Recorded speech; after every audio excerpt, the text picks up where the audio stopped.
Judy, you really tempt the minister. It's hard to stand still over here when you're playing. And I watched online last week as Jeff Jones amazed us with his a cappella music. And today, Judy's back and gonna keep me moving. Welcome, one and all, to Unity South Twin Cities on this glorious morning. Our second week of the Lenten journey, and a week before we welcome spring. We'll have to wait until next week to see how the weather cooperates, but at least we'll know by the calendar that it's time for spring. So I welcome you all this morning, and let us begin with our opening song, number 153, in your hymnal, Count Your Blessings. I struggled with it this morning, keeping up to tempo, Judy, and I remembered my mother shaking her head once in a while in the Baptist church, and she said, I just can't move my mouth fast enough. So I'm giving you good warning. We need to keep this up to tempo. Please stand.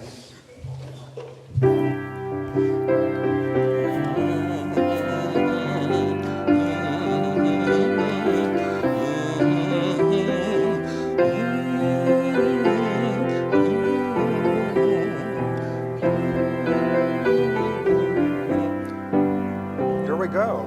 When upon life's billows you seem tempest-tossed, when you feel discouraged, thinking all is lost, count your many blessings, name them one by one, and it will surprise you what the Lord has done.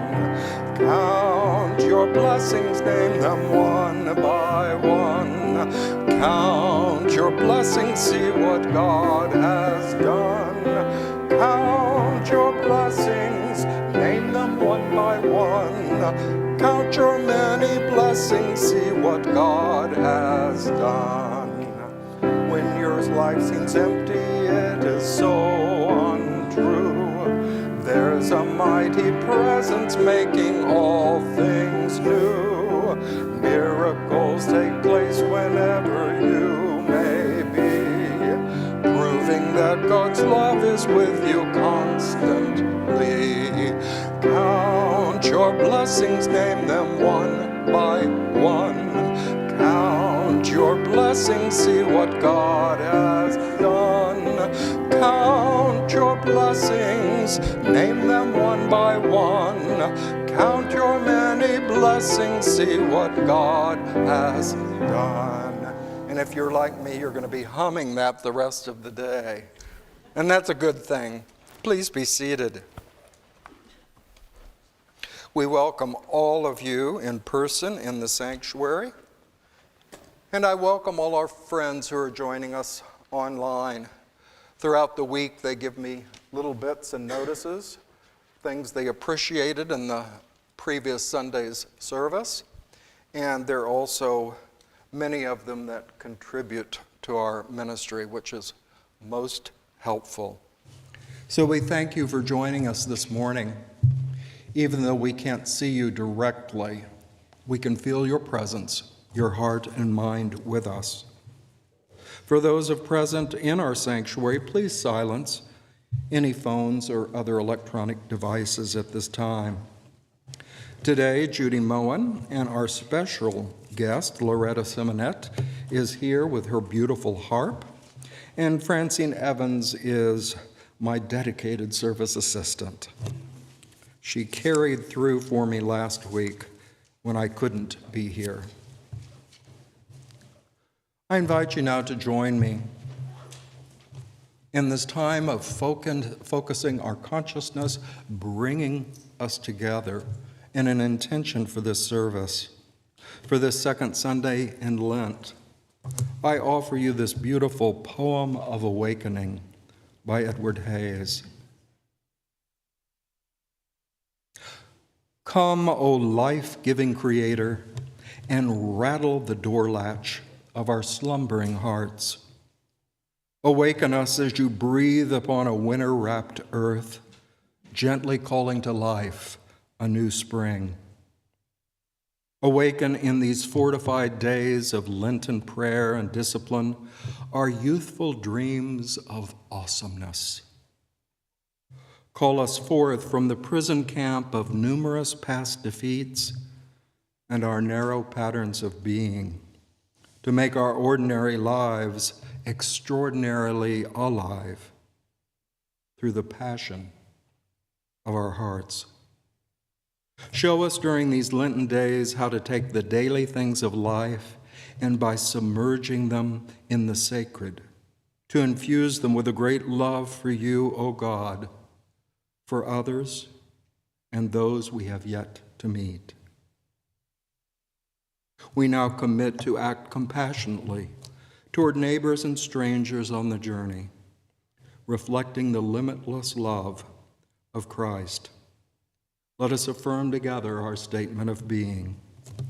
There is but one presence and one power in my life, in this church, and in the universe, God, the omnipotent good.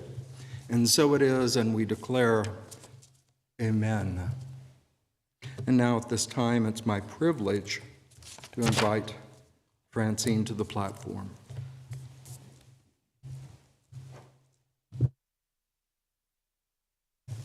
Good morning, Unity family. Good morning. Well, it's my pleasure to be with you this second Sunday of Lent. Let's welcome our visitors joining in person and online. Please turn toward the camera in the back of the sanctuary and wave. We greet them by affirming together, we welcome you, we bless you, and we're glad you're with us today. Together, we welcome you, we bless you, and we're glad you're with us today. For everyone who has come together on this second Sunday of Lent, we hold this thought: I behold the Christ in you. Let's speak that together. I behold the Christ in you. Take a moment to look around the sanctuary, and let's use our imagination to acknowledge that same Christ spirit in all of our friends joining us today. During this Lenten season, let us acknowledge all communities around the world and their traditions. Let us also remember seekers in all religions who turn their attention toward the source of all. We offer this blessing for all religious communities. We honor your truth and respect your spiritual practice. Let's repeat that together. We honor your truth and respect your spiritual practice. Now, returning our focus to our ministry, we join in the Unity South Centering Statement with focused thought and warmth of feeling. Together, centered in God, assured by faith, and prospered by divine love, we boldly move forward to serve humanity by building our lives and Unity South Church together. Our announcements for today. Join us next Sunday, March 20th, for the third Sunday of Lent. Reverend Stacey will offer his lesson, Teach Us to Pray. Drawing insights from The Greatest Prayer by John Dominic Crossan, we will explore the master plan of prayer that Jesus taught his disciples. Judy Moen and musical guest David Bailey Aldridge will lift us with their inspiring music, and I will be your service assistant. We appreciate all the prosperity coin banks that were returned today that will benefit our building fund. Thank you so much for your contributions. There are also new boxes available in the back, and we will continue and begin to affirm the practice of blessing with our coin bank each day and speaking these words: I accept change, I adjust to change, and I appreciate change. And now I'm going to ask Robin Frazier to come up. She has an announcement.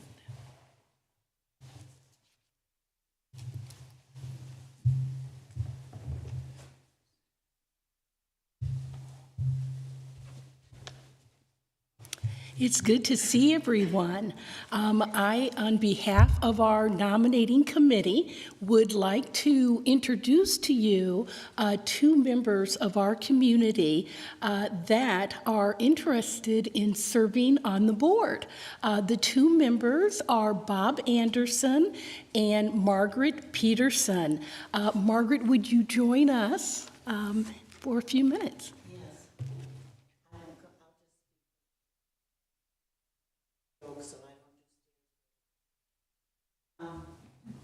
So my name is Margaret Peterson, and I was asked to be on the board. And I thought back last night that I started at Unity Golden Valley when Marlene was there and went through a couple ministers. I was there for 8 or 9 years, but I figure I've had 30 plus years of learning about unity, truth, and other folks on a spiritual path. So I am thankful and proud to be asked to be on board. One of my duties I have learned is to receive comments from the congregation. If they have anything to say about things, I can hear them and take them to the board concerns or what we're doing well. And I hope to be a listening member and an enthusiastic member of any projects that we have.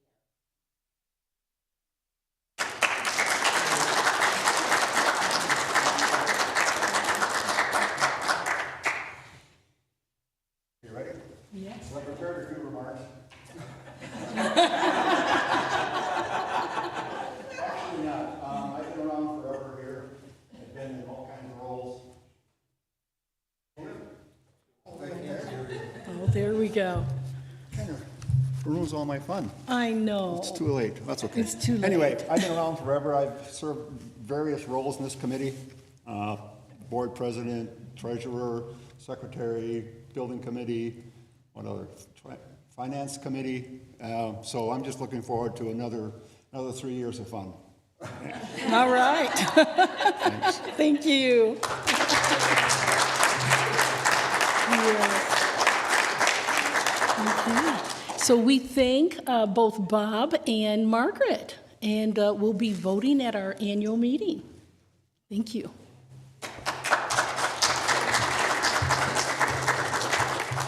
Thank you, Robin.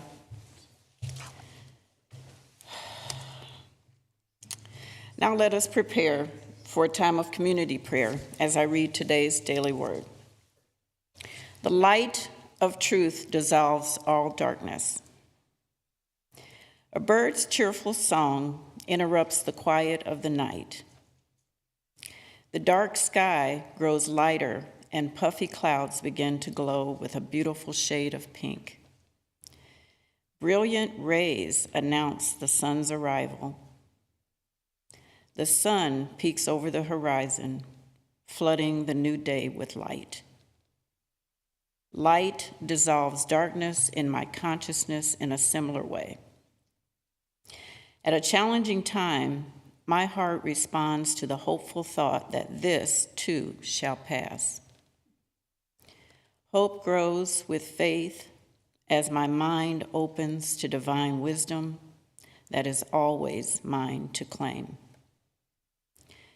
Guided by the dawning light of truth, I see the way forward and follow it with confidence. As surely as each new day brings a sunrise, my faith assures me the light of truth will dissolve the darkness of any obstacle that I may face. And from John, the 1st chapter, the 5th verse, the light shines in the darkness, and the darkness did not overcome it. The daily word for today is light. And let us take a moment to visualize the light as it dissolves the darkness.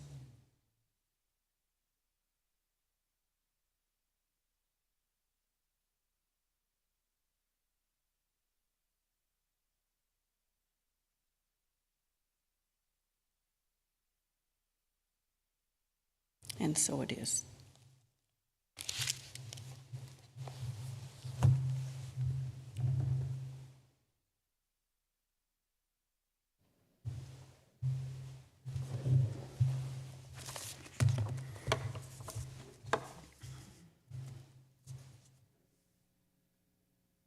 Let's breathe deeply and relax.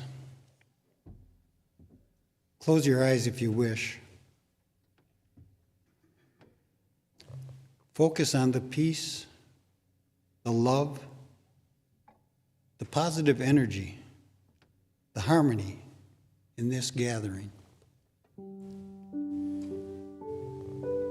It reminds me of a song we sing that says, "In this very room, there's quite enough love for one like me, and for all of us, because Christ Jesus is in this very room." As we revel in that thought, we acknowledge the power and value of praying together, because the presence and power of God, of the Christ Spirit, is in this very room. It's in everywhere present as we contemplate our oneness with all. We move on to the silent unity affirmation for today. I am one with and now fully manifest vigorous life.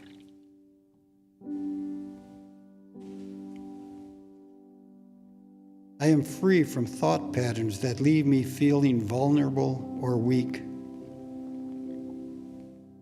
I am one with infinite life that is always in motion and always flowing forward, onward and upward. I celebrate life as I emphasize well-being now. In this moment of prayer,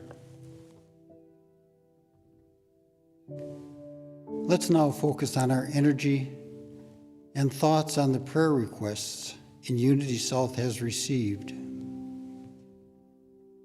We behold and affirm the truth within those individuals, knowing that Spirit is working in their lives as they further awaken to the presence of God as their health, supply, and sense of purpose.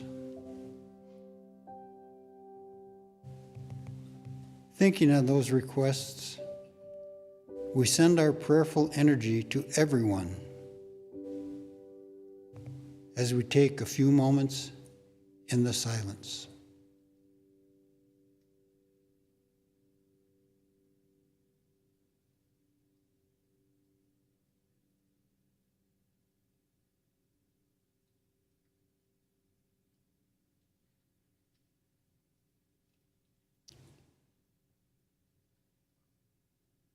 Let us now sing together the Lord's Prayer and feel the truth that is expressed in this model of prayer taught by Jesus Christ.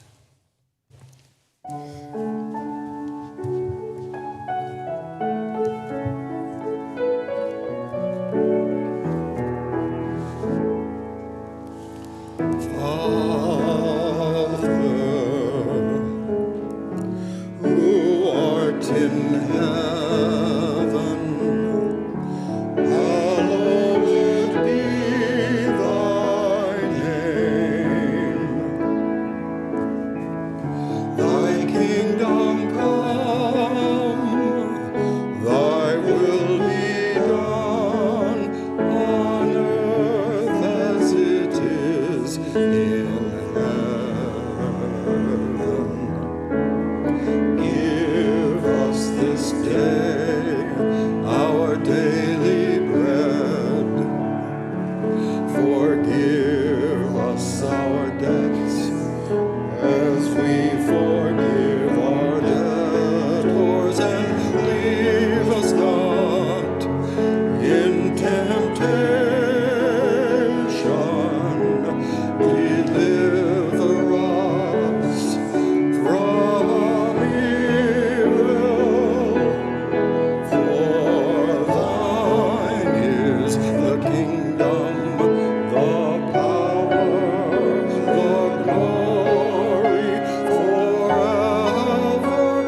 one-on-one prayer with anyone who wishes after the service today.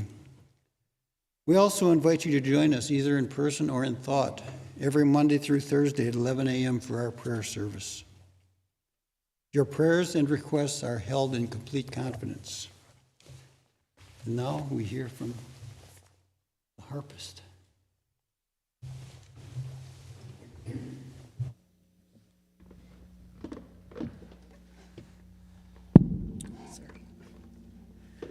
Well, in honor of St. Patrick's Day, we'll do "Oh Danny Boy," and it would be wonderful if you'd sing along. It's such a beautiful, kind of sad, but such a beautiful song. Sad, but also hopeful in a way. Which is, I think, what we need right now.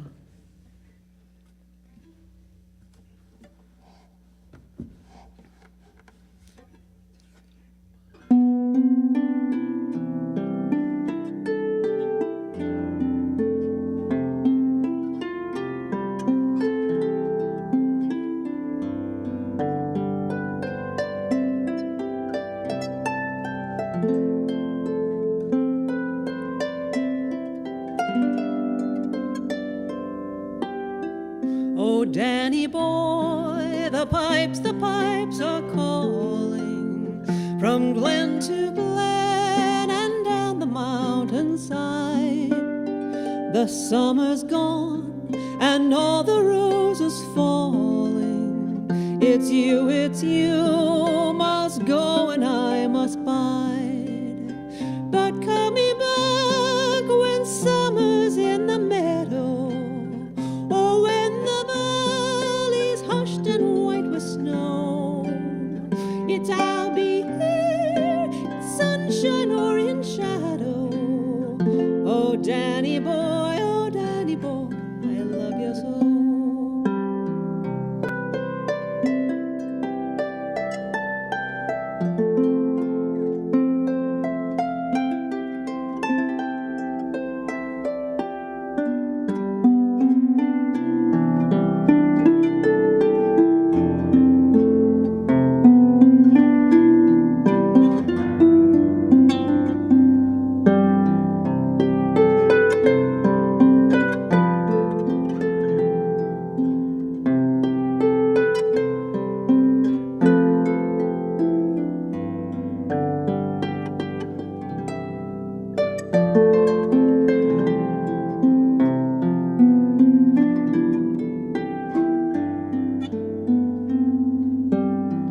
But if you come and all the flowers are dying, and I am dead as all the flowers must die, you'll come and find the place where I am lying, and kneel and say an Ave where I lie, and I shall hear those soft you tread above me, and in the dark my soul shall wake and see, for I have been down. Tell me that you love me, and we shall sleep in peace for all eternity.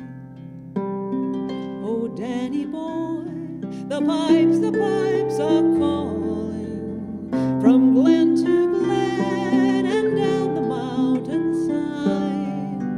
The summer's gone and all the roses falling. It's you, must go and I must bide. But coming back when summer's in the meadow, or when the valley's soft and white with snow, it's I'll be here in sunshine or in shadow. Oh, Danny boy, I love you so. Oh, Danny boy, I love you so.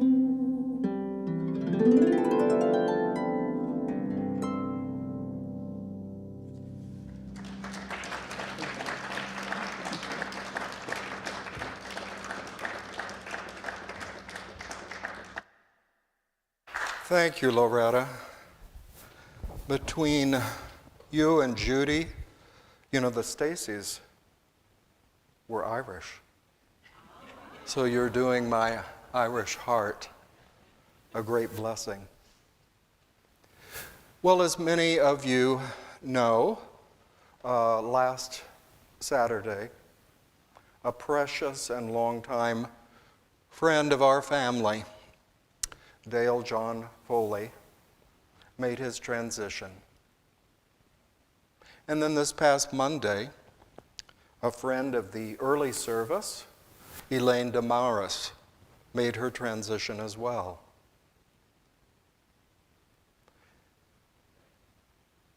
And for all of us in this spiritual family, it's always a challenge, I believe, to maintain one's balance between grief and hope. We grieve that they're no longer present with us, as that beautiful lyric of Danny Boy spoke of. That I must go and we must abide, remain here on earth. But when our friends pass on, if we pay attention, they give us a great gift. And I would suggest that gift is they, like my opening prayer poem, they rattle the door latch of our slumbering hearts in that they remind us of the greatness of life. They remind us, don't be content in your daily activities, joy or challenge. Life is so much greater than you know. And they give us that gift in their passing. What do we do when we receive a gift? We offer a gift. And I would suggest we can all offer them a gift, or anyone close in our life who passes. We can offer the gift of not limiting them to our memories, thinking of them as someone we shared time with, but it was in the past, and they are now only a memory. We know from our unity teachings that we are human beings filled with a divine spirit. And that spirit is life everlasting. And so they walk a new journey. And you can bless them, truly bless them, when you think about them as still existing, not physically, but on their spiritual path. And rejoice in what is opening up for them. I have to borrow from my good friend Lindy. Was this Pat's story about the secret? Oh, really? She told that? Okay. Well, we'll bring up good old Betty White. And she liked to think when one passed to say, oh, wow, we here on earth do not know the fullness of life. They have crossed over and now they know the secret. They know the secret, how great and limitless life is. We will one day know, but for now, they are our beacons, the lighthouse that shines and guides our consciousness to a greater truth. A man I admire, a great author, when he lost his wife, he saw an image of a robed figure saying, "Join me in the great life."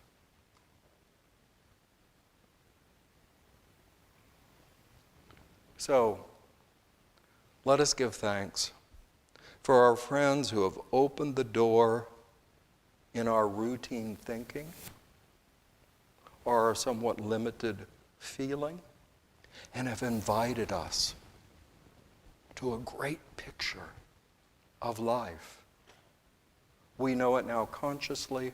One day we will experience it in a fuller way.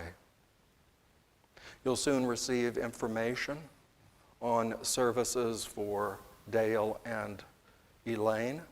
Anyone that would like to send their families sympathy cards, please address them directly to Unity South, and we will forward them.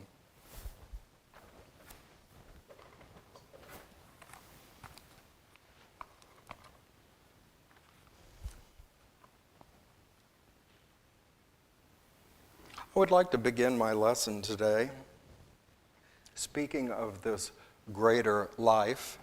We're familiar with the legendary words of Genesis, "Let there be light," and the stages of creation of our earth.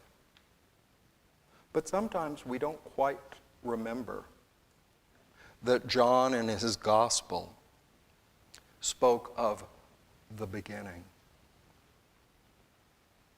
Before time itself was measured, the voice was speaking. The voice was and is God. This celestial word remained ever present with the Creator. Divine speech shaped the entire cosmos. All things that exist were birthed from God. Divine breath filled all things with a living, breathing light.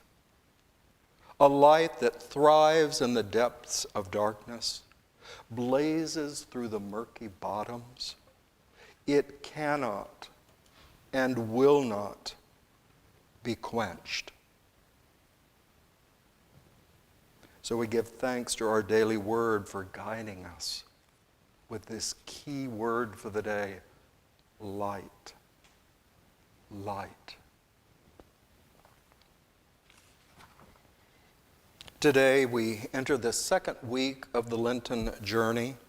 For all of you who choose to walk its path, not in space or distance, but in the renewing of our mind. These mind movements, or shifts in consciousness, as Unity's Charles Fillmore called them, are the true thoughts that guide us to an ever-unfolding good. We're grateful for our personal good. However, we do not walk this journey alone. Lent is conceived as a communal experience. So we must be vigilant and mindful of Spirit's grace working throughout creation. Not focused only on our own personal agenda or things that are important to us, but be willing to see Spirit working in others, close to us, or perhaps far from us. Our journey, this transformation of mind, began on Ash Wednesday. In that service and in the idea of Ash Wednesday, we observed our past as having ended. Yet the key is that we carry forward into our future the spiritual treasures that we have learned by living. That idea is extremely significant for me individually. To recognize as we begin Lent, and that's the custom of the ashing. And traditionally it's often seen as a mark of our sin or error in the past. I like to understand it a little differently. Wherever there's been fire, ash remains. So whatever story you've walked through in your life that is fiery with emotion and experience, there will be a remaining ash. And that ash is the new capacity you carry in your heart. Perhaps you can think of a great challenge, or it can be a great joy. and you experienced it very strongly. And that ash is the fact that you learned a deeper compassion for others. You learned a greater courage. You learned that you're capable of much more than you thought. So for me, that is the symbol of the cross of ash. A reminder that my past experience, a part of my story, is over. But there is always a jewel I learned from that I carry forward into my future. And why I think it's so significant, if we're going to consciously follow this Lenten path that leads us to Easter, that we begin by recognizing what we've been through and what we've gained in soul power. As our early minister, Dr. Ernest Wilson, wrote a book of that title, Soul Power. These capacities that you learn by going through life. If you follow our electronic newsletter that comes out on Wednesday, you know that I recently quoted from The Road Less Traveled by M. Scott Peck. It's 25 years old, but its ideas are still strong. And he began that whole book by quoting the Buddha from the Four Noble Truths. The Buddha said, life is suffering. Now that sounds a little bit negative to our Unity ears until we stop and think about it. Suffering from an older form of English means to experience, to live through. It's your story. Life is your story. How you move through it, how you learn from it, how you offer grace and truth, the jewels of your experience to others. Suffering's not such a bad word. It is experience. If you're following the daily readings in Unity's Lenten Guide, we have lots of copies out in the rotunda. If you don't have one already, I encourage you to get it. They give you this practice from day to day of releasing, letting the past go, and then affirming, I like to say affirming the direction you're headed. A famous Unity minister in New York City, Georgiana Tree West, wrote, "Where is the train of your thought headed? Because you're going to get there. Where is the train of your thought headed? Because you will get there." Think about it. Thanks, Georgiana. From today's reading, grounding ourselves in loving kindness elevates us, and faith blooms. By consciously weeding out negative thoughts, words, and judgments, we draw more loving conditions to us and we activate faith, the perceiving power of the mind that can see good before it has even taken form. Like turning a light switch on in the brain and heart, everything in us brightens. We change the way we look at and speak about life, and we see more clearly what is true.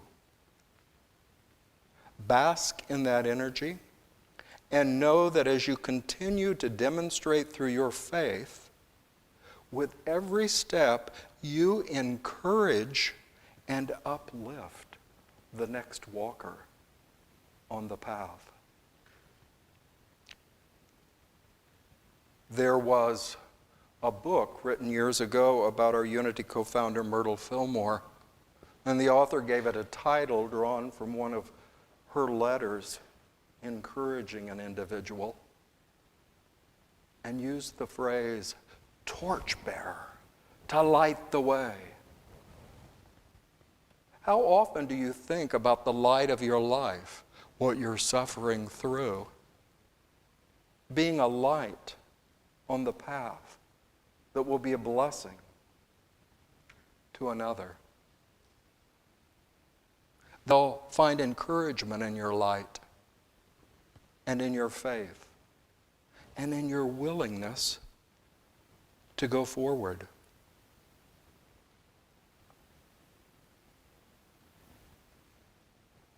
We had an example this morning.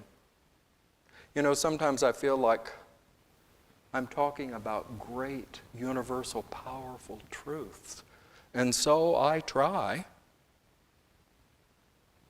But sometimes I lose some of you and perhaps even lose myself in what is practical here. Where does the rubber meet the ground? Well, I'll give you an example. In our journey as a spiritual community, today you have met the board candidates. And they are demonstrating in front of us their willingness to walk in service for our church.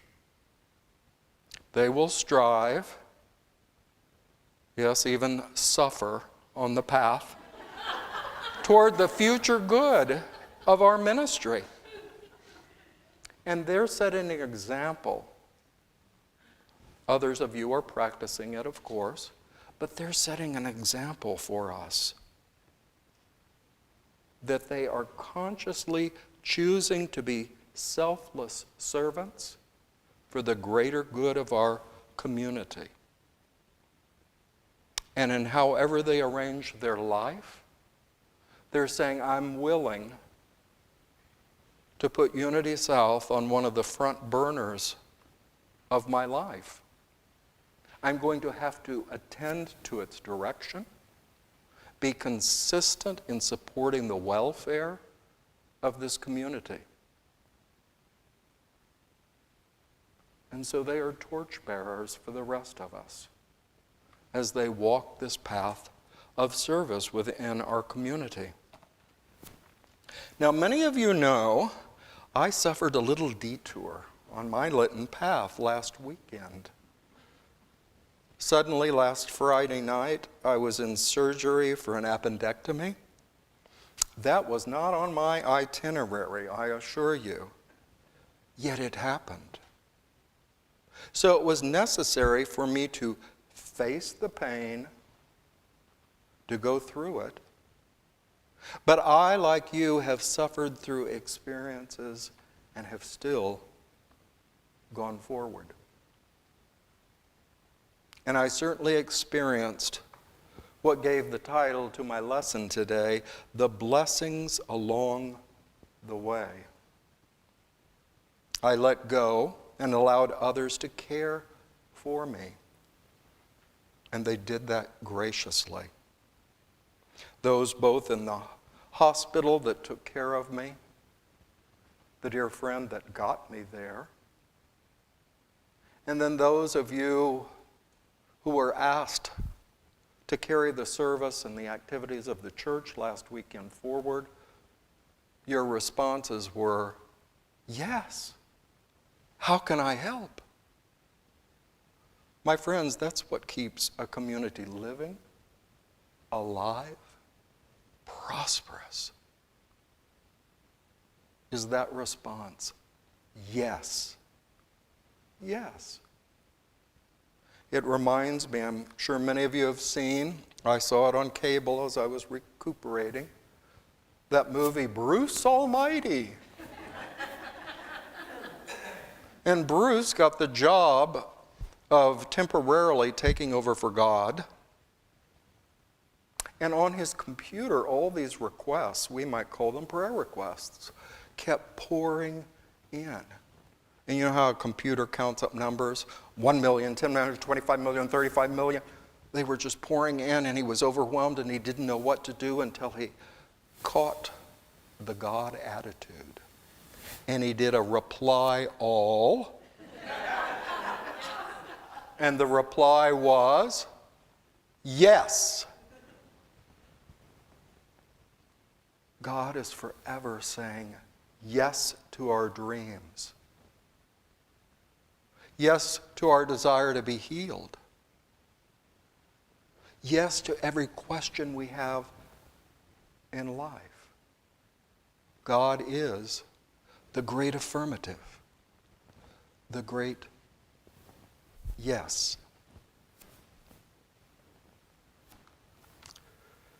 Unity, me being a historian of unity, in the early 20th century, although it was brief, they put out a separate magazine whose sole purpose was to record the testimonials for people who had been blessed by the work of unity, blessed by their request of prayer from unity. And that mysterious little magazine, while it lasted, was entitled The Signs That Follow. The Signs That Follow. What you can expect, the things that you will see unfolding when you acknowledge God and God's presence and power, God's will for your good in your life. When you really let that fill your mind and heart, Spirit says there will be signs that follow.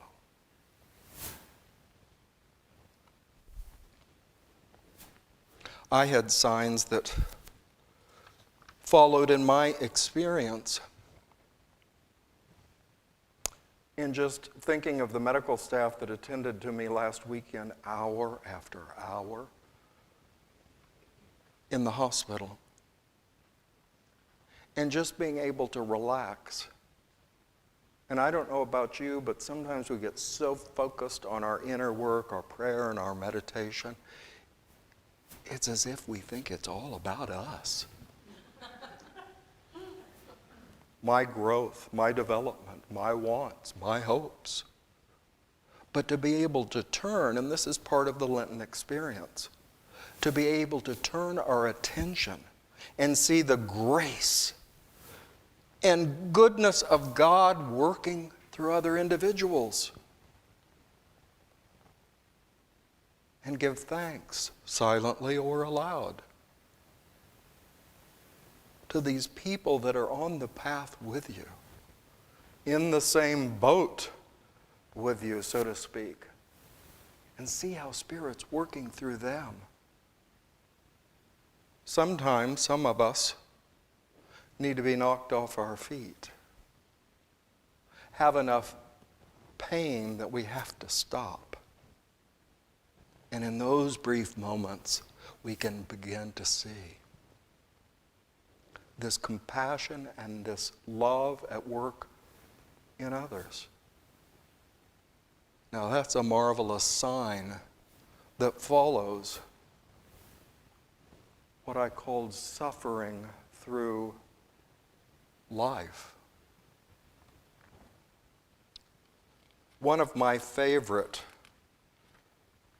unity principles, I've spoken of it before. I learned it in ministerial training because my advisor was the one who originated this.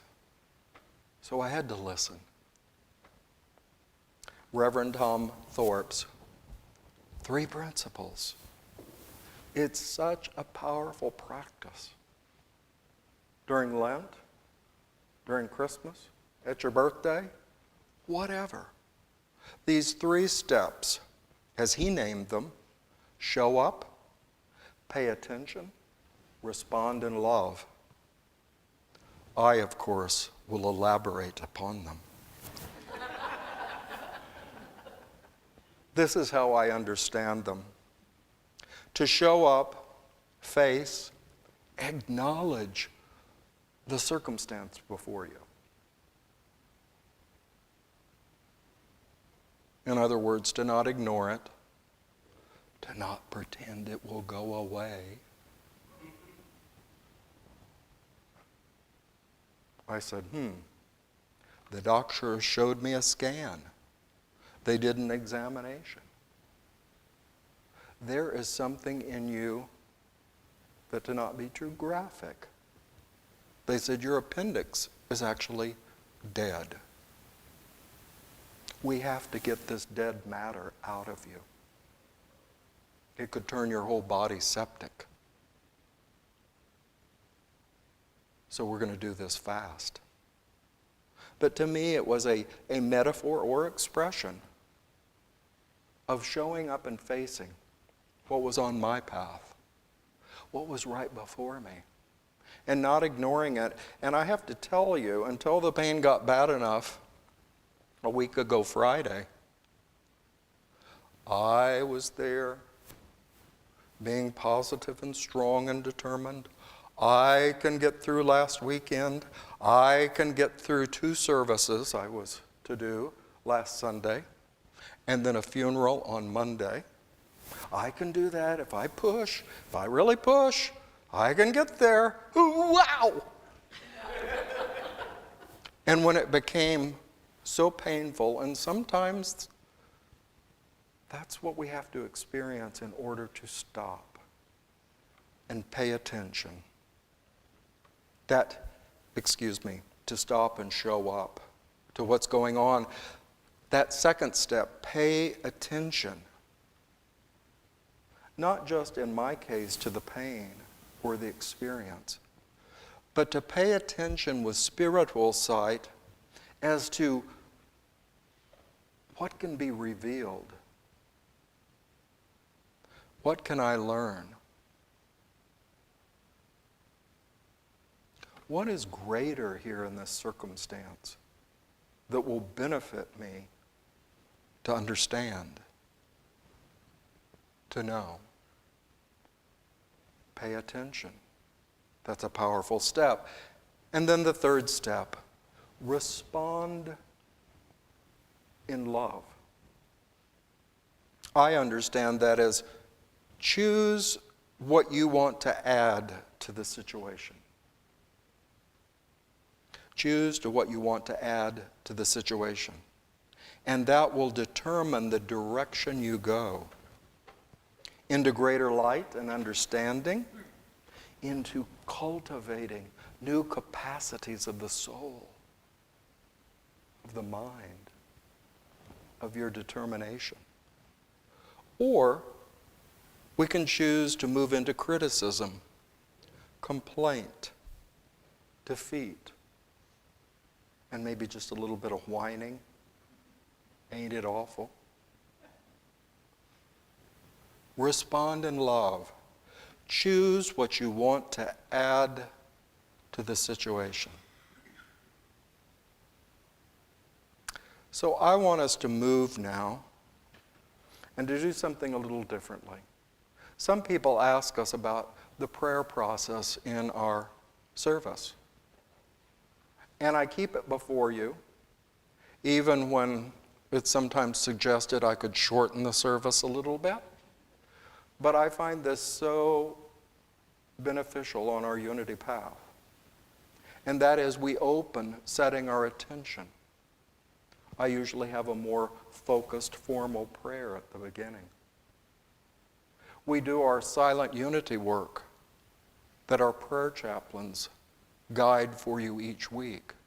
And that's for us as a community to hold the prayer request we receive specifically and the greater good of our congregation, to hold that in mind in unison. And you don't have to be physically here each weekday morning, but you're welcome.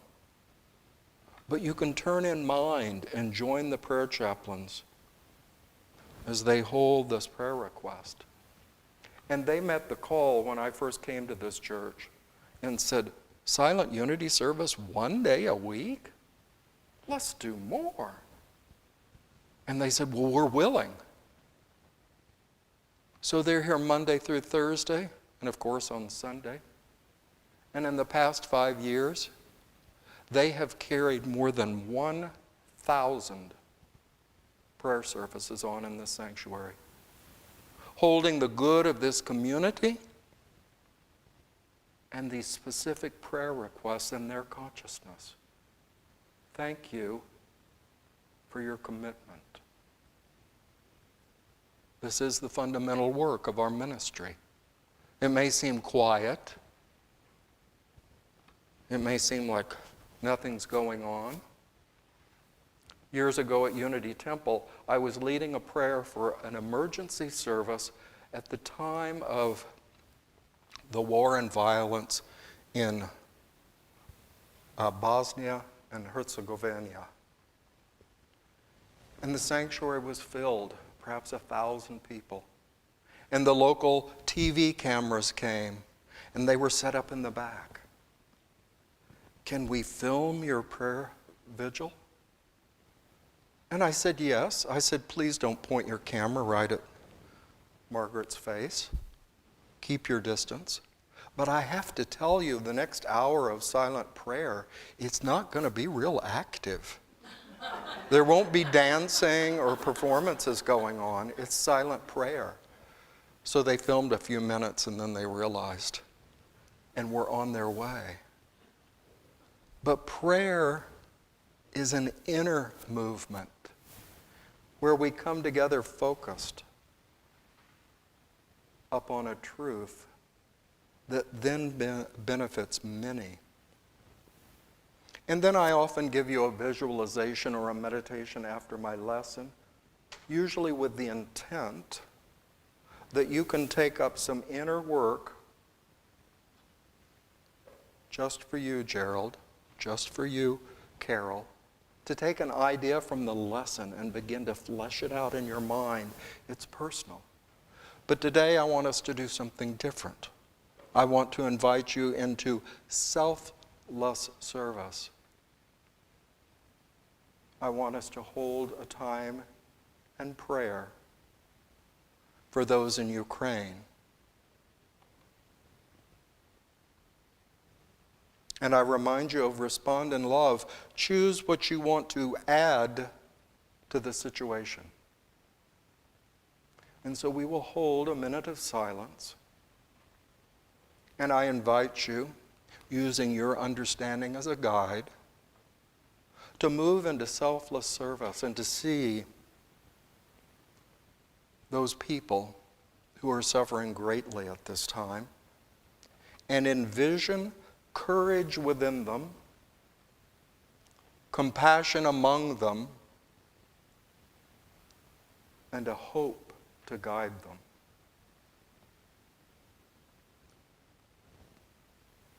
And then we will exit the silence with the beautiful music of harp. So I invite you to turn your attention within. Close your eyes if you choose. But realize we're coming together silently in prayer. This is a communal experience. You're not doing it alone.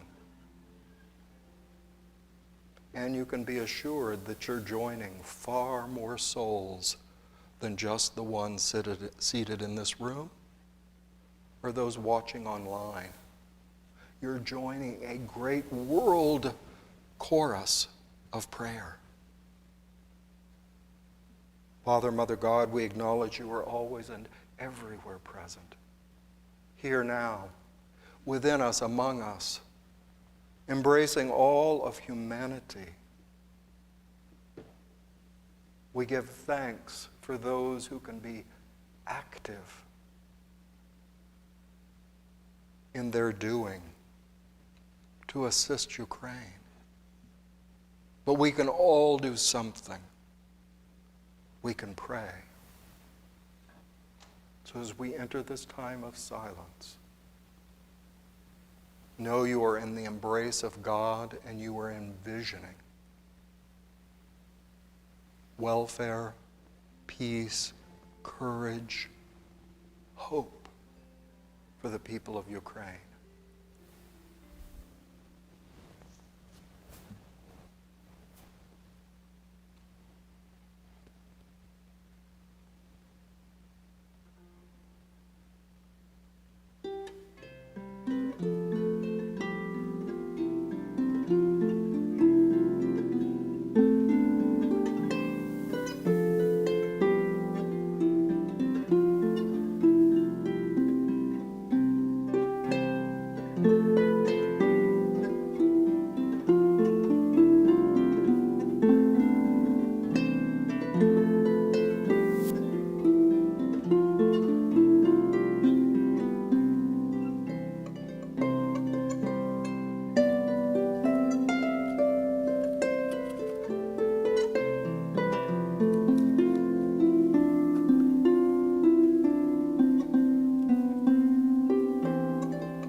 Thank you, Loretta. And thank you, Reverend Stacey. We will now have the blessing of our gifts. We are grateful for all the gifts sent by mail or given online or received here in the sanctuary.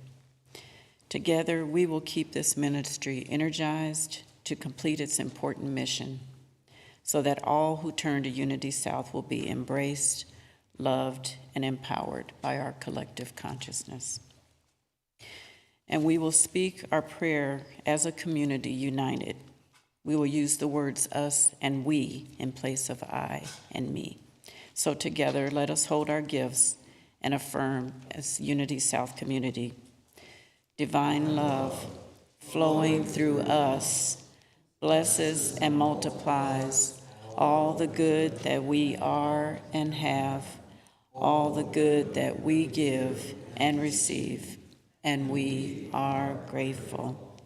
Those in the sanctuary can leave their offerings in the container at the door. And Reverend Stacey.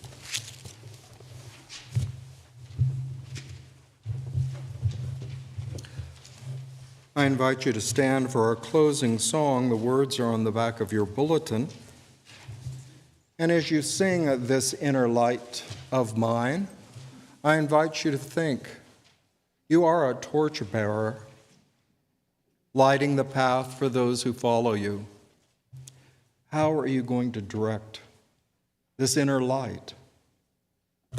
Where are you headed? Let us stand and sing.